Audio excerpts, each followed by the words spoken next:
Mulching paper একদম টেরা হয়ে উপরে বের হয়ে এসেছে। আসলে আসসালামু আলাইকুম ভিউয়ার্স, কি অবস্থা সবার, কেমন আছেন সবাই? আশা করি সবাই ভালো আছেন। কৃষি দিবানিশি 2.0 ইউটিউব চ্যানেলে জানাচ্ছি আপনাদের শুভেচ্ছা ও অভিনন্দন।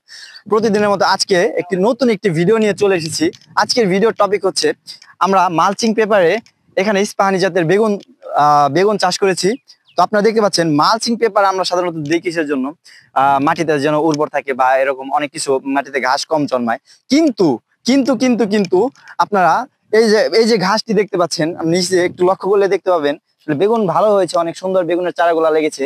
কিন্তু এই যে আপনারা যে ঘাসটি দেখতে পাচ্ছেন বন্ধুরা, আসলে এটা কি ঘাস বলে? আপনাদের এক এক অঞ্চলে এক এক ধরনের নাম আছে, কিন্তু আমাদের অঞ্চলে এটিকে বাদাইল বলে থাকে।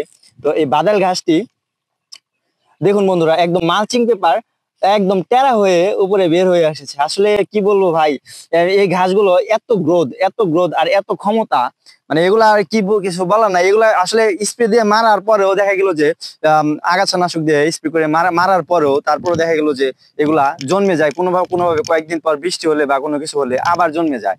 তো এ থেকে আমাদের করণীয় কি? আমাদের আসলে করণীয় বলতে আসলে এই ঘাসগুলো মারার আসলে ওরকম কোনো নাই। এগুলো চাইলে গুঁড়া সহ উঠায় ফেললে মোটামুটি আর কি ভালো হয়ে থাকে। তারপরেও মানুষ চেষ্টা করে যে কাঁচি দিয়ে কেটে দেওয়ার, তারপরে আবার বিভিন্ন উপায়ে অবলম্বন করে।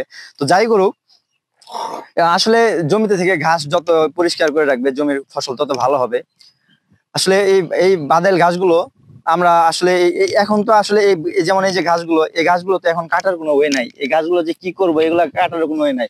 এগুলো টান দিয়ে উঠাতে হবে। মালচিং পেপার টেরা করে ফেলছে, আপনি লক্ষ্য করলে দেখতে পাবেন এই মালচিং পেপার পুরো টেরা করে ফেলছে। মানে এই ঘাসগুলো তাহলে মানে যখন কিনা জন্মায় তখন কিরকম একটি শক্তি নিয়ে জন্মায় যে মালচিং পেপার সহ একদম টেরা করে ফেলছে। তো এরকম চলতে থাকলে আসলে প্রবলেম হয়ে যাবে। ওই যে বাগানে কাজ করতেছে কিছু লোক, এই যে তার মধ্যে একজন লোক তো সারাদিনই টুকটাক কাজ টাজ করে, না খায় কাজ করে আর কি। যাই হোক,